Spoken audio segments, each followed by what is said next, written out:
Hari ini, mari kita luangkan waktu untuk pelajari firman Tuhan dengan topik berjudul, Injil Kerajaan Sorga Tidak Pernah Gagal. Di dunia, orang-orang mencoba lakukan sesuatu dengan tekad menuju sukses, tapi sering gagal.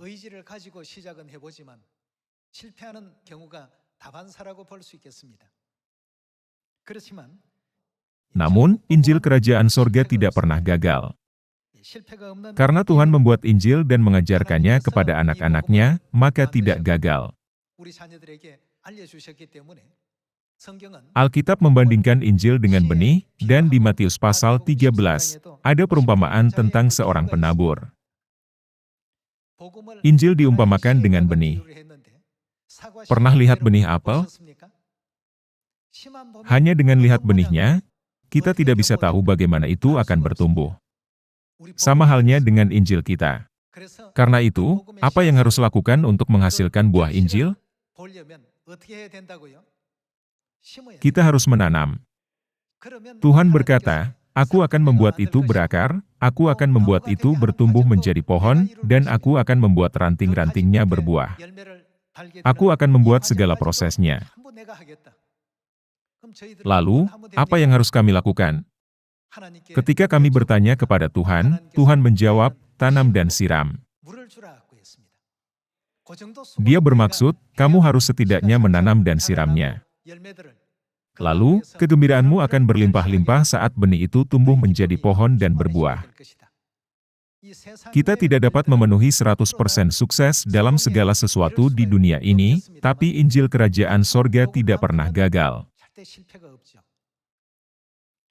Ciri-ciri Injil Kerajaan Sorga adalah bahwa siapa saja menanam banyak akan menuai banyak, dan siapa saja menabur sedikit akan menuai sedikit. Itulah sebabnya Injil kita tidak pernah gagal dimanapun benih Injil ditanam.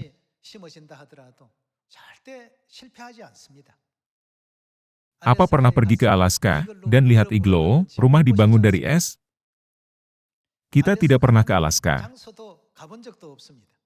Tetapi, apa yang dilakukan Tuhan? Setelah menanam benih Injil, gerejanya didirikan. Bahkan di desa Sertung, di gunung tinggi Himalaya. Apa yang dilakukan Tuhan sekalipun Anda tidak pernah pergi ke sana? Setelah benih Injil ditanam, bukankah para anggota membangun gedung gereja secara swadaya, dan mengadakan kebaktian? Juga, di hutan Amazon, mulai dari kepala suku, bahkan orang-orang yang tinggal di sana pun menerima Injil Tuhan dan ikut kebaktian, bukan? Benih Injil hidup Tuhan ditanam dan sedang bertumbuh secara anggun. Ketika kita melihat hal tersebut, kita bisa memastikan Injil kita tidak pernah gagal. Misalkan saya menanam benih pohon apel.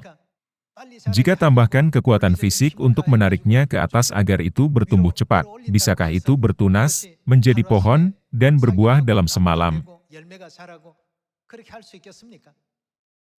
Itu bukan sesuatu yang dapat kita lakukan. Itu sesuatu yang Tuhan, yang membuat benih, bisa. Rasul Paulus juga menjelaskan tentang Injil gereja awal, mengatakan, "Aku rajin menanam. Apolos mengikutiku dan terus menyiram."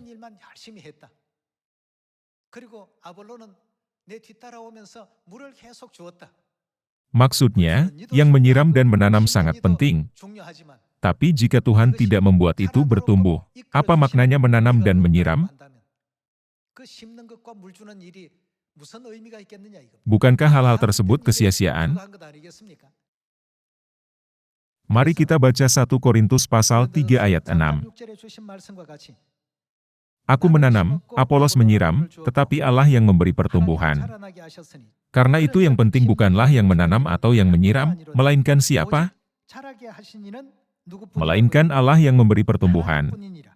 Baik yang menanam maupun yang menyiram adalah sama, dan masing-masing akan menerima upahnya sesuai dengan pekerjaannya sendiri." Tuhan menjanjikan berkat dan upah atas pekerjaan keras kita. Saudara-saudari, apakah Injil diberitakan baik oleh Rasul Paulus atau Petrus? maupun seseorang yang tidak dikenal, Injil tidak pernah lenyap ketika itu ditanam dan diberitakan. Oleh karena itu, apa yang harus kita lakukan dengan Injil ini? Kita harus banyak menanamnya.